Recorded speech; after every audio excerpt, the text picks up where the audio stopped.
நான் தான் இயேசுவின் தாயாகிய மரியாள். என்னுடைய வாலிப நாட்களில் தேவனுக்கு பயந்து பரிசுத்தமாய் வாழ்ந்து கொண்டிருக்கும் போது கேப்ரியேல் என்னும் ஒரு தூதர் எனக்கு முன்பாக வந்து, கிருபை பெற்றவளே நீ வாழ்க, தேவனுடைய குமாரன் உன் வயிற்றில் பிறப்பார் என்று சொன்னாங்க.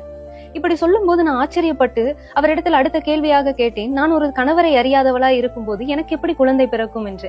இது பரிசுத்த ஆவியினால உண்டாகும் அப்படின்னு சொல்லிட்டு அவர் போயிட்டாரு. இதை நினைத்து முதலாவது எனக்கு பயம் வந்தது. இப்படி கணவரை அறியாமல் நான் பிள்ளை பெற்றேன், ஆனால் என்னை கல்லெறிந்து கொன்று விடுவார்கள், எனக்கு திருமணம் ஆகாது, என்னை தவறாக பேசி விடுவாங்கன்ட்டு அவ்வளவு பயந்தேன். ஆனாலும் அதற்கு பின்பாக எனக்கு ஒரு வைராகியம் வந்தது.